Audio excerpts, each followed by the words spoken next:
Hello guys, once again welcome to my YouTube class Syllabus Guidance. Today's our topic is balancing of redox reactions by oxidation method, यानी कि Redux अभिक्रिया को किस तरह से हम ऑक्सीकरण विधि द्वारा रासायनिक समीकरण को संतुलित कर सकते हैं, उसी के ऊपर आज हमारा चर्चा है। तो चलिए देखते हैं। तो इसके लिए आपको कोई भी केमिकल रिएक्शंस को लिखना पड़ेगा। जैसे कि मैं लिखी हूँ, ये है कॉपर ऑक्साइड। जो मेन इक्वेशन है, कॉपर ऑक्साइड को हमने अमोनिया के साथ रिएक्शन करवाया तो क्या बनेगा, इसमें N2 बनेगा, nitrogen plus copper plus H2O। अब देखते हैं इसमें समीकरण कैसे करते हैं। यहाँ पे देखिए कॉपर एक है, इसमें भी कॉपर एक है, इसमें ऑक्सीजन एक है, इसमें भी ऑक्सीजन एक है, लेकिन इसमें नाइट्रोजन एक है, लेकिन इधर ये है आपका रिएक्टेंट और ये है आपका प्रोडक्ट। रिएक्टेंट यानी क्रियाकारक, प्रोडक्ट यानी कि उत्पाद।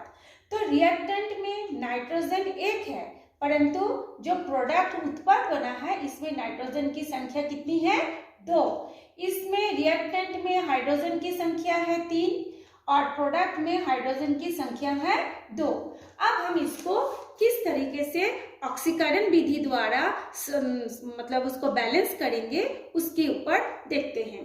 तो इसके लिए सबसे पहले जितनी भी इसमें एलिमेंट है उसका ऑक्सीकरण संख्या को लिखना पड़ेगा। जैसे पहला एलिमेंट या तत्व तो क्या है, कॉपर। कॉपर का ऑक्सीकरण संख्या कितनी होती है, +2। कॉपर का होता है +2। अब ऑक्सीजन का कितना होता है, -2। उसके बाद हम देखते हैं ये नाइट्रोजन। नाइट्रोजन का ऑक्सीकरण संख्या होती है -3। हाइड्रोजन का होता है +1। अब आप बोलेंगे ये ऑक्सीकरण संख्या क्या है, इसके लिए मेरी एक वीडियो है, आप how to calculate oxidation number, आप उसको सर्च करेंगे तो आपको मिल जाएगा कि इस ऑक्सीडेशन नंबर को हम कैसे जानते हैं कि +2 होगा या -3 होगा या +1 होगा। बहुत इजी है, आप उसमें से देख सकते हैं। अब इधर क्या है, नाइट्रोजन। तो उस वीडियो में मैंने बताया था कोई भी तत्व जब मुक्त अवस्था में होता है, फ्री स्टेट में होता है, तब उसकी ऑक्सीकरण संख्या क्या हो जाती है, 0। जैसे नाइट्रोजन एक तत्व है, वो मुक्त अवस्था में है तो 0। मुक्त मतलब जब वो किसी और के साथ क्रिया करके यौगिक रूप में ना हो। जैसे यहाँ पे देखिए कॉपर के साथ कौन जुड़ा है, ऑक्सीजन। तो ये जुड़ के एक यौगिक बनाया है, लेकिन यहाँ पे सिर्फ नाइट्रोजन है, इसलिए ये मुक्त अवस्था में है। यहाँ ये कॉपर है, ये भी मुक्त अवस्था में है। तो मुक्त अवस्था में किसी भी तत्वों का ऑक्सीकरण संख्या क्या होती है, 0 होती है। अब हाइड्रोजन क्या है, यहाँ पे ऑक्सीजन के साथ जुड़ के यौगिक बनाया है, तो हाइड्रोजन का ऑक्सीकरण संख्या होगा +1 और ऑक्सीजन का होगा -2। ये हमने एट फर्स्ट सबका ऑक्सीडेशन नंबर को लिख लिए। अब हम देखते हैं कि ये जो रिएक्टेंट है और ये जो प्रोडक्ट है, इसमें ऑक्सीकरण संख्या घटा है या बढ़ा है। अब हम देखते हैं यहाँ कॉपर की यहाँ पे ऑक्सीकरण संख्या क्या है, +2। यहाँ पर कॉपर की ऑक्सीकरण संख्या क्या है, 0। अब हम इसको ऐसे एरो से दर्शाते हैं। तो इसमें ऑक्सीडेशन नंबर में क्या हो गई, घटती हो गई, डिक्रीज हुआ, यानी +2 से 0 हुआ मतलब वो घट गया। तो अब हम यहाँ पे लिखेंगे ऑक्सीडेशन नंबर में डिक्रीज हुआ।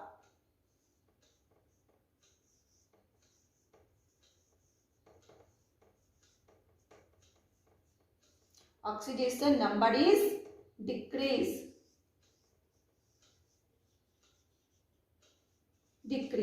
ऑक्सीडेशन नंबर में क्या हो जाएगा, उसका घट गया। अब हम इसका देखते हैं नाइट्रोजन का। नाइट्रोजन का क्या था, -3 था, फिर किसमें आया, 0। तो उसमें क्या है, उसके ऑक्सीडेशन नंबर में वृद्धि हुई। कैसे वृद्धि हुई, तो देखिए पहले था -3, फिर -2, फिर -1, फिर 0, फिर आता है +1, यानी -3 से जब वो 0 आता है तो उसकी ऑक्सीकरण संख्या में क्या हो गई, वृद्धि हो गई। तो अब हम यहाँ इसको ऐसे दर्शाएंगे,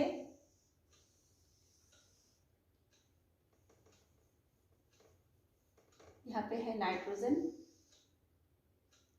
तो इसमें क्या हो गया, डिक्रीज, इसमें क्या हो गया, इंक्रीज हुआ, सॉरी, इसमें क्या हो गया, -3 से 0 हुआ, मतलब इंक्रीज हुआ, या इंक्रीजिंग हो रहा है। अब हम क्या देखते हैं, जो हाइड्रोजन का यहाँ पे भी +1 था, हाइड्रोजन का यहाँ पर भी +1 है, ऑक्सीजन का कितना था, -2, इसमें भी ऑक्सीजन का -2 है। तो दोनों तरफ रिएक्टेंट और प्रोडक्ट, दोनों तरफ ऑक्सीजन का और हाइड्रोजन का ऑक्सीडेशन नंबर में कोई चेंजेस नहीं आया है, इसलिए हमको उस पर ध्यान नहीं देना है। हमको ध्यान किस पर देना है, ये कॉपर और नाइट्रोजन। अब हम इसको देखते हैं, जो क्रियाकारक है यानी जो रिएक्टेंट है, इसकी ऑक्सीडेशन नंबर को हम बदल देंगे। कैसे बदल देंगे, तो हमको इस बार फिर से इसको लिखना है, CuO+, तो नीचे से लिखते हैं इसको, CuO+ NH3 क्या बनता है, N2+ Cu+ H2O। अब हम कैसे बदलेंगे, जैसे कॉपर के आगे क्या लिखे थे, 2, अब नाइट्रोजन के आगे क्या लिखे थे, 3, अब हम लोग -3 से यहाँ पे क्या हुआ, 0, तो इसलिए हम इसकी ऑक्सीडेशन संख्या में क्या हो गई, इंक्रीज हुआ, वृद्धि हुआ, इसलिए इसको हम बदल के लिखेंगे, इसके वाला इसमें लिखेंगे और नाइट्रोजन वाला कॉपर में लिखेंगे। तो नाइट्रोजन में कितने की वृद्धि हुई, 3 की वृद्धि हुई, तो हम लोग यहाँ पे लिखेंगे 3CuO। अब नाइट्रोजन का क्या हो, अब कॉपर में कितना हुआ था, +2 था, अब उसमें क्या हो गया, 0 हो गया। अब इसलिए इस पे हम लोग क्या लिखेंगे, ये जो अमोनिया हम लिखेंगे, इसके आगे हम लिखेंगे 2, माने इसका ऑक्सीकरण संख्या को हम इसमें लिखेंगे और इसकी ऑक्सीकरण संख्या को हम इस पे लिखेंगे। इसको लिखने के बाद अब क्या हो गया, देखिए कॉपर की नंबर कितने हो गए, 3, तो यहाँ पे हम लिखते देते हैं 3Cu। अब ऑक्सीजन की संख्या कितनी हो गई, यहाँ पे हो गया 3,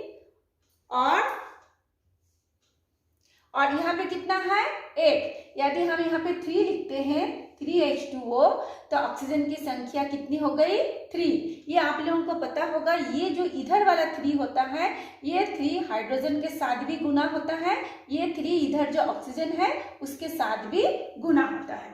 तो ये हमारा कॉपर और ऑक्सीजन का बैलेंस हो गया। अब हम नाइट्रोजन का देखते हैं, यहाँ पे नाइट्रोजन की संख्या कितनी है, 2N यानी कि N2, तो ये सही है। अब हाइड्रोजन की संख्या कितनी है, 2, और हाइड्रोजन के नीचे कितना है, 3, यानी 2 × 3 = कितना हो गया, 6। तो यहाँ पर भी हम लोग देखिए 3 × 2 लिखे हैं, 3 × 2 = 6। अब आप बोलेंगे कि यहाँ तो 2 × 3 = 6 हुआ था, यहाँ पे 3 × 2 = 6 क्यों हुआ, चाहे हम 3 को 2 से मल्टीप्लाई करें या 2 को 3 से मल्टीप्लाई करें, दोनों एक ही होता है। हम लोग इसको बैलेंस बनाने के लिए, क्योंकि हमारे ऑक्सीजन की संख्या कितनी थी, 3, इसलिए हम लोगों को पहले ये 3 लिखना पड़ा, और 2 से हाइड्रोजन को 2 से मल्टीप्लाई करेंगे तो कितना आ जाएगा, 6। तो इस तरह से ये क्या हो जाएगा, 3 × 2 = 6। इस तरह से हम लोग देखते हैं, ये ऑक्सीडेशन नंबर को हम यूज करके किसी भी केमिकल इक्वेशन को हम बैलेंस कर सकते हैं। अब इसको आप ध्यान दीजिए, क्योंकि आप हाइड्रोजन और ये ऑक्सीजन दोनों की ही ऑक्सीडेशन नंबर में क्या हो गया है, अब इसमें आके क्या हो गया है, चेंज हो गया है। देखिए सबसे पहले हाइड्रोजन की संख्या कितनी थी, 3 थी, और यहाँ पे हाइड्रोजन की संख्या कितनी थी, 2। जैसे जैसे इक्वेशन हुआ हमने देखा कि दोनों ओर जो रिएक्टेंट है और जो प्रोडक्ट है, दोनों ओर का जो एलिमेंट है उसकी नंबर क्या हो गई, इक्वल हो गई, माने इधर भी जितनी संख्या है रिएक्टेंट के बाद जो प्रोडक्ट बना उसकी संख्या भी उतने ही सेम टू सेम है। तो ये है आप लोगों का balancing of redox reaction by oxidation method.